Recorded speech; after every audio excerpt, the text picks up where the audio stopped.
രാജ്യം അതിൻ്റെ 80ാം സ്വാതന്ത്ര്യദിനം ആഘോഷിക്കുന്ന ഈ വേളയിൽ കുലശേഖരമംഗലം ഗവൺമെൻറ് ഹയർ സെക്കൻഡറി സ്കൂളിലെ NSS വോളണ്ടിയേഴ്സ് അയിത്തത്തിനെതിരെ നടന്ന ഐതിഹാസിക സമരത്തിൻ്റെ ചരിത്രം പുരാരേഖകളിലൂടെ വിശദമാക്കുന്ന വൈക്കം സത്യാഗ്രഹ സ്മാരക ഗാന്ധി മ്യൂസിയം സന്ദർശിക്കുകയുണ്ടായി.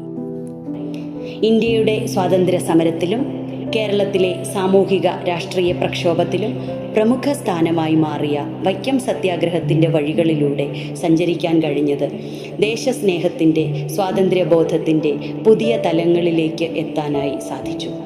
സത്യാഗ്രഹത്തിനായി ഗാന്ധിജി വന്നിറങ്ങിയ വൈക്കം ബോട്ട് ജെട്ടിക്ക് സമീപം സത്യാഗ്രഹ മന്ദിരത്തിലാണ് മ്യൂസിയം സജ്ജീകരിച്ചിരിക്കുന്നത്. ഗാന്ധിജി വൈക്കം ബോട്ട് ജെട്ടിയിൽ ഇറങ്ങിയത്, കായൽക്കര പ്രസംഗം, അയിത്തം നേരിട്ടറിഞ്ഞ ഇണ്ടംതുരുത്തി മനയിലെ ചർച്ച, ഗാന്ധി ശ്രീനാരായണ ഗുരു കൂടിക്കാഴ്ച തുടങ്ങി നിരവധി സംഭവങ്ങളുടെ രേഖകൾ ഇവിടെയുണ്ട്. വൈക്കം സത്യാഗ്രഹത്തിനു മുമ്പ് സത്യാഗ്രഹത്തിലെ പ്രധാന സംഭവങ്ങൾ, തീണ്ടാപ്പലകയും സമരസേനാനികളും, ഇങ്ങനെ നീണ്ടുപോകുന്നു മ്യൂസിയത്തിലെ കാഴ്ചകൾ.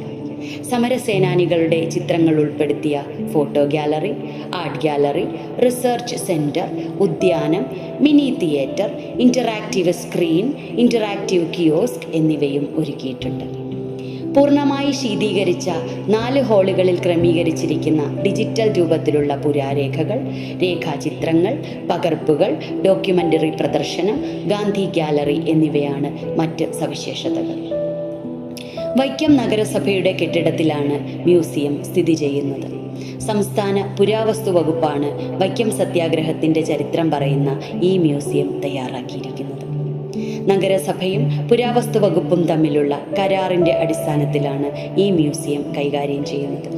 ഇവിടെ വച്ചിരിക്കുന്ന എല്ലാ രേഖകളുടെയും ഒറിജിനൽ ഫയൽ രൂപത്തിൽ 11 വലിയ പുസ്തകങ്ങളായി പുരാവസ്തു വകുപ്പിൻ്റെ ഡയറക്ടറേറ്റിൽ സൂക്ഷിച്ചിരിക്കുന്നു.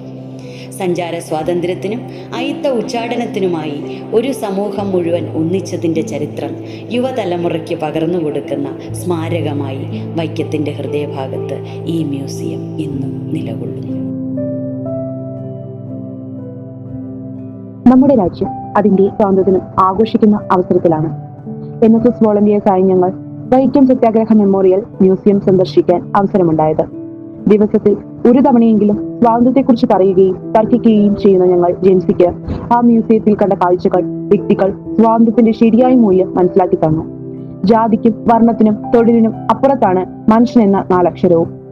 ആ മനുഷ്യന്റെ ഏറ്റവും അമൂല്യമായ സമ്പത്ത് സ്വാതന്ത്ര്യവും ആത്മാഭിമാനവുമാണെന്ന് തെളിയിക്കുന്ന മ്യൂസിയത്തിലെ കാഴ്ചകൾ ഞങ്ങളെ അതിശയത്തോടെയാണ് കണ്ടത്. സ്വാതന്ത്ര്യത്തിനു വേണ്ടി ഇങ്ങനെ പോരാടിയ ഒരു തലമുറയും ഇവിടെ ജീവിച്ചിരുന്നുവോ എന്ന് ഞങ്ങൾക്ക് അത്ഭുതം തോന്നി. ഇങ്ങനെ കഷ്ടപ്പെട്ട് നേടിയെടുത്ത സ്വാതന്ത്ര്യം നഷ്ടപ്പെടാതെ നോക്കേണ്ടത് ഞങ്ങളുടെ തലമുറയാണ് എന്ന ചിന്ത മനസ്സിലൂടെ കടന്നുപോയി. വഴി നടക്കാൻ അനുവാദമില്ലാതെ ജാതിയുടെ പേരിൽ മാറ്റി നിർത്തേണ്ടി വരുന്ന ഒരു സമൂഹം ഇനി ഇവിടെ ഉണ്ടാകരുത്. അതെ, അതുതന്നെയാണ് മ്യൂസിയത്തിലെ ചിത്രങ്ങൾ ഞങ്ങളോട് ആവശ്യപ്പെടുന്നത്. മ്യൂസിയത്തിൽ നിൽക്കുന്ന ഓരോ നിമിഷവും ഞങ്ങൾ ആ സത്യാഗ്രഹ സമരത്തിലെ നിരവധിയായ പോരാളികൾ ഒരാളായി മാറി. നമ്മുടെ രാജ്യം സ്വാതന്ത്ര്യദിനം ആഘോഷിക്കുന്ന ഈ വേളയിൽ ഞങ്ങൾ കണ്ടറിഞ്ഞ, മനവിനെ സ്പർശിച്ച വൈക്കം സത്യാഗ്രഹത്തിന്റെ ചരിത്ര ഭാഗങ്ങൾ എന്റെ കൂട്ടുകാരുമായി പങ്കുവയ്ക്കുന്നു.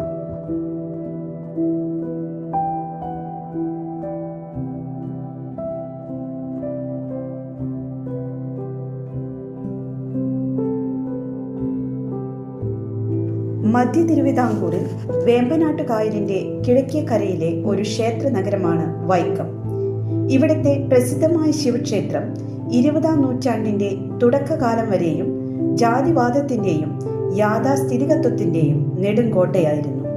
എന്നാൽ ഇന്ന് ഈ നഗരം അറിയപ്പെടുന്നത് ജാതി വ്യവസ്ഥയ്ക്കെതിരെ തീപന്തമായി മാറിയ സത്യാഗ്രഹ പ്രതിഷേധത്തിന്റെ സമര പോരാളികളുടെ മണ്ണെന്ന പേരിലാണ്. 20ാം നൂറ്റാണ്ടിൽ അയിത്തവും ജാതി വ്യവസ്ഥയും അതിന്റെ പാരമ്യത്തിൽ നിന്ന കേരളത്തിലെ സ്ഥലമായിരുന്നു വൈക്കം മഹാദേവ ക്ഷേത്രവും അതിന്റെ പരിസര വഴികളും. കീഴ്ജാതിക്കാർക്ക് വഴി നടക്കുവാൻ അനുവാദമില്ല എന്ന് കാണിക്കുന്ന തീണ്ടൽ പലകകൾ ക്ഷേത്രത്തിന്റെ വഴികളിൽ പതിവ് കാഴ്ചയായിരുന്നു. ഇതിനെതിരെ കേരളത്തിലെ സാമൂഹ്യ പരിഷ്കർത്താക്കൾ ഒന്നിച്ചു. Shri K. Kelappan, Shri T. K. Madhavan, Sardar KM Panicker എന്നിവർ മുൻകൈയെടുത്ത് മഹാത്മാഗാന്ധിജിയുടെ നിർദ്ദേശപ്രകാരം 1924 മാർച്ച് 30 വൈക്കം സത്യാഗ്രഹ പ്രക്ഷോഭം ആരംഭിച്ചു. 1924 ഫെബ്രുവരിയിൽ സഞ്ചാര സ്വാതന്ത്ര്യത്തിനായി വലിയൊരു ജനമുന്നേറ്റ റാലി നടന്നു. കേരള സമൂഹം കണ്ട ഏറ്റവും മഹത്തായ സമൂഹ മുന്നേറ്റത്തിന് അതോടെ തുടക്കമായി. തുടർന്ന് മാർച്ച് 30-ന് തെരഞ്ഞെടുത്ത 3 സമുദായത്തിൽ നിന്നുള്ള വളണ്ടിയർമാർ കുഞ്ഞാപ്പു, ബാഹുലേയൻ, വേലായുധ പണിക്കർ എന്നീ യുവാക്കൾ തീണ്ടൽ പലക മറികടന്ന് ക്ഷേത്ര വഴി ലക്ഷ്യമാക്കി നടന്നു. പോലീസ് അവരെ അറസ്റ്റ് ചെയ്തു നീക്കി. തുടർന്ന് അനേകം സമര പോരാളികൾ അറസ്റ്റ് വരിച്ചു. വൈക്കം പ്രക്ഷോഭത്തിലേക്ക് നയിച്ചത് ഈ മുന്നേറ്റമായിരുന്നു. മ്യൂസിയത്തിൽ ഈ 3 യുവാക്കളുടെയും ദീർഘകായ പ്രതിമ കണ്ടപ്പോഴാണ് ഈ ചരിത്രം അറിയാൻ കഴിഞ്ഞത്. 1924-25 തന്നെ മഹാത്മാഗാന്ധി, ശ്രീനാരായണ ഗുരു, പെരിയോർ എന്നിങ്ങനെയുള്ള പ്രമുഖ നേതാക്കൾ സമരത്തിന്റെ ഭാഗമാകാൻ വൈക്കത്ത് എത്തിച്ചേർന്നു. അയിത്തോച്ചാടനത്തിന് സവർണർ തന്നെ മുൻകൈയെടുക്കണമെന്ന ഗാന്ധിജിയുടെ നിർദ്ദേശപ്രകാരം ശ്രീ മന്നത്തു പത്മനാഭന്റെ നേതൃത്വത്തിൽ ഒരു സവർണ ജാഥ വൈക്കത്ത് നിന്ന് ആരംഭിച്ചു. തിരുവനന്തപുരത്ത് ചെന്ന് 27,000 പേർ ഒപ്പിട്ട മെമ്മോറാണ്ടം മഹാറാണി സേതു ലക്ഷ്മിഭായിക്ക് കൈമാറി. ഇതിന്റെ ചിത്രങ്ങളും രേഖകളും മ്യൂസിയത്തിൽ പ്രദർശിപ്പിച്ചിട്ടുണ്ട്.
ആയിരത്തി 1925 വൈക്കം സത്യാഗ്രഹ സേനാനികളെ സന്ദർശിക്കാൻ ഗാന്ധിജി വൈക്കം ബോട്ട് ജെട്ടിയിൽ വന്നിറങ്ങി.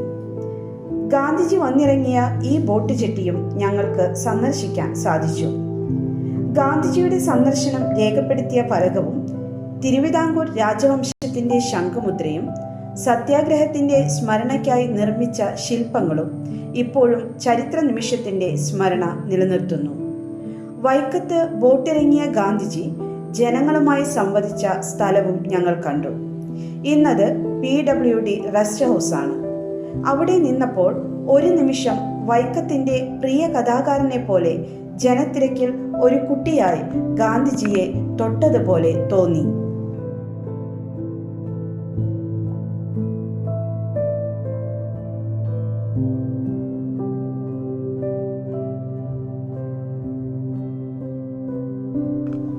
ആയിരത്തി 1925 നവംബർ 23-നാണ് 603 ദിവസം നീണ്ടുനിന്ന വൈക്കം സത്യാഗ്രഹം അവസാനിക്കുന്നത്. ധാരണയനുസരിച്ച് വൈക്കം ക്ഷേത്രത്തിന് തെക്ക്, വടക്ക്, പടിഞ്ഞാറ് വഴികൾ എല്ലാ ജനങ്ങൾക്കുമായി തുറന്നുകൊടുത്തു.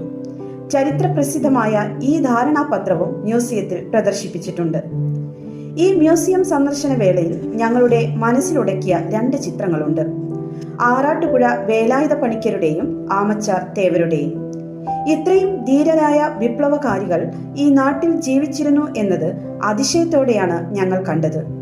ഇതുപോലെയുള്ള അനേകം സമരഭടന്മാരുടെ ജീവിതാർപ്പണമാണ് ഐക്യത്തിനെതിരായ, ജാതീയതയ്ക്കെതിരായ സ്വാതന്ത്ര്യ സമരമായി മാറിയത് എന്ന ചിന്ത ഞങ്ങൾക്ക് പുതിയ ഊർജമായി തീരുന്നു.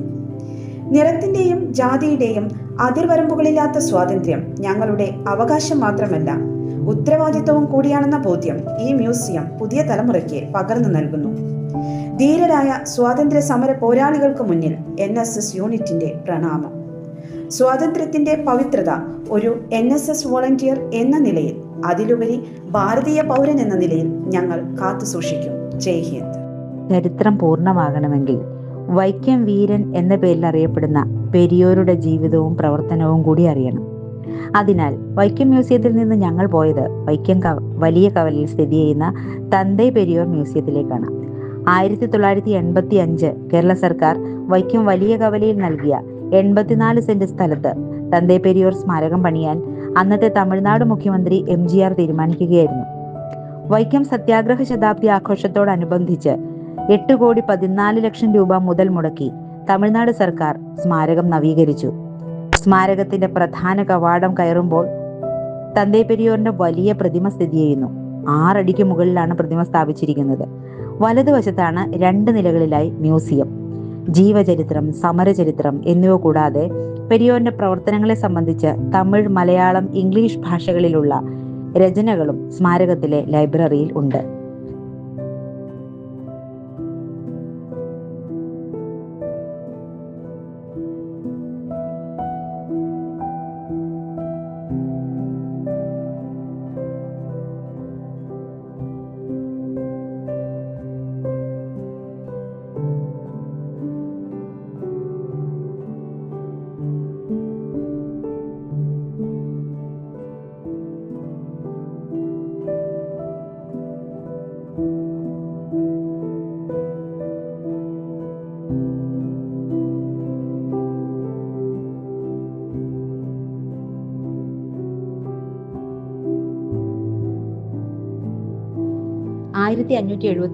സെപ്റ്റംബർ 17 തമിഴ്നാട്ടിലെ ഈ റോഡിലാണ് EV രാമസ്വാമി നായ്ക്കാർ ജനിച്ചത്.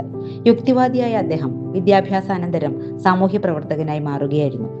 1924 വൈക്കം സത്യാഗ്രഹം തുടങ്ങിയ കാലഘട്ടത്തിലാണ് മുൻനിര നേതാക്കളായ TK Madhavan, KP Kesava Menon, barrister George Joseph തുടങ്ങിയവർ ജയിലിലാകുന്നത്. തുടർന്ന് അവരുടെ ക്ഷണപ്രകാരമാണ് പെരിയോർ വൈക്കം സത്യാഗ്രഹത്തിന് ഇറങ്ങുന്നത്. പെരിയോറിന്റെ തീപ്പൊരി പാറുന്ന പ്രസംഗങ്ങളും അദ്ദേഹത്തിന്റെ ഭാര്യ നാഗമ്മാൾ നടത്തിയ സമരങ്ങളും സത്യാഗ്രഹത്തിന്റെ ശക്തി കൂട്ടി. വൈക്കം സത്യാഗ്രഹത്തിൽ അദ്ദേഹം പങ്കെടുത്ത ചിത്രങ്ങളും രേഖകളും മ്യൂസിയത്തിൽ കാണാൻ കഴിഞ്ഞു. രാജ്യം ഒരു സാമൂഹ്യ പ്രശ്നം നേരിടുമ്പോൾ ഭാഷയുടെയോ ദൂരത്തിന്റെയോ അതിർവരമ്പുകൾ ആവശ്യമില്ല എന്നതിന് തെളിവായി പെരിയോറിന്റെ ജീവിതം. ഭാഷയ്ക്കും ദൂരത്തിനും അപ്പുറം ഒരൊറ്റ ഇന്ത്യ എന്ന കാഴ്ചപ്പാട് ഞങ്ങളുടെ മനസ്സിൽ ഉറപ്പിച്ചുകൊണ്ട് തന്നെയാണ് ഞങ്ങൾ തന്തൈ പെരിയോർ മ്യൂസിയത്തിന്റെ പടിയിറങ്ങിയത്.